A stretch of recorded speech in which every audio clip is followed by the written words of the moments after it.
Listen, get to know the name Max Clark. He is a Detroit Tigers prospect with a huge online presence and a really big personality to boot. And there's a lot of speculation around all this attention that he is getting online. So can the attention that one player is getting, and he's just a newbie on the scene, actually be a detriment to the success of the team? Enoch, turns out you play team sports with football.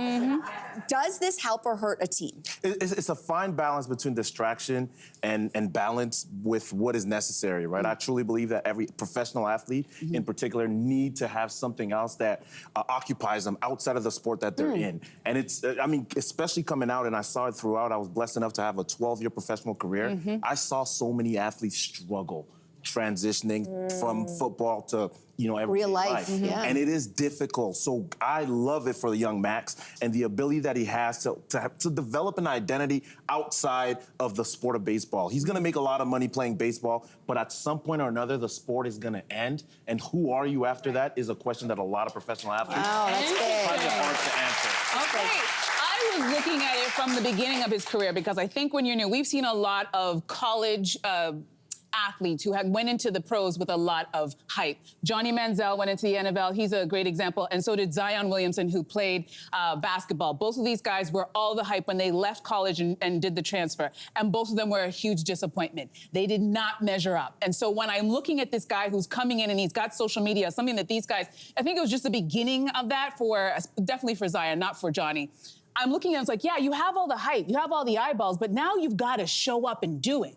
Right? And I don't know about you, but I'd rather be a Tom Brady who was picked 199th in the sixth round, but has 7 Super Bowl rings. I'd rather like undersell and over deliver. And I feel like this kid has boxed himself in where everybody's going, okay, you're all the hype, you got all the, okay, you're wearing that Louis Vuitton jacket, that's nice. Let's see what you do. Let's see how long you last. Let's see what numbers you put up on the board, because that's all that matters. That's the metrics that you can actually really watch and see how he's doing. So I think on the one hand, it's great that these young athletes can make more money, because for a long time they were taken advantage of. But at the same time, I'm like, you got to do something, produce. honey. You got to produce for a long time. I think it's a matter of business. Like if you're the Detroit Lions, right, and you guys know that they have these massive contracts. This kid has a $7.7 million contract for his first season, which is low compared to some of the big superstars in baseball. But they're going to get a great return on investment, because if you are a team owner, what do you want? You want talent, but you also need income, which is the form of eyeballs. You need people coming into the seats. You need them buying the jerseys. You need to date Taylor Swift. Yeah, you do. But he actually gives, in my opinion, kind of Travis Kelce vibes, because he's got fashion. And I think, like, this is where I'm going to sound old for just a second, but we cannot judge this young generation, who he's only 20, with the rules that existed when we were younger. We didn't have social media, because trust me, if I was 20 and had social media, I would have ripped up the scene. You know, and this kid, they come from, and I say this as the mother of an 11-year-old, they are born with digital in their hands. This is the only way he knows, so maybe it's going to be for future success, and to own his own image. Ownership of what you do is a big deal in professional sports. The autonomy and independence is huge. Which is right? great. And I think $7 million, if you're Detroit, that's a steal. You got a kid that's leveraging millions of followers, so you're just like, this is a win-win if you're the Detroit Tigers. But even all these podcasts talking about athletes all the time, you also set yourself up for, if he does not do what he's supposed to do, all of these shows, podcasts, all of these sports shows are gonna be like, yeah, see what he's not doing, see what he's not doing. But so if he does hit, we don't know. Hit. Yeah, what do you think, what if he hosts the show?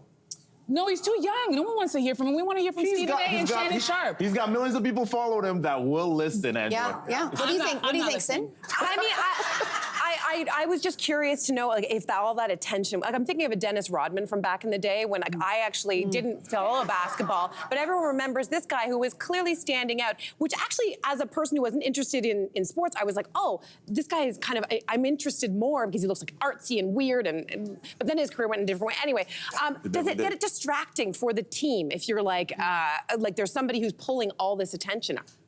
I mean, every team has somebody that gets more attention than the others. Like, that's not any different from any other sport as well. But at the end of the day, it's about, can he balance his personality, what he does off the field, with the focus and the commitment that he needs to have when he gets on the field. But what I love about Max, young Max, keep branding yourself, is even if it doesn't work out, even if he gets fired next day, he has opportunities down the road. Exactly. Enoch, this is why we love having you here, because you have a perspective that we just don't have. So thank you so much for joining us. Hey, you, come a bit closer. We've got so many more must-see interviews, spicy debates, lifestyle tips, and pop culture moments. So subscribe to our channel by tapping the logo below and don't miss out.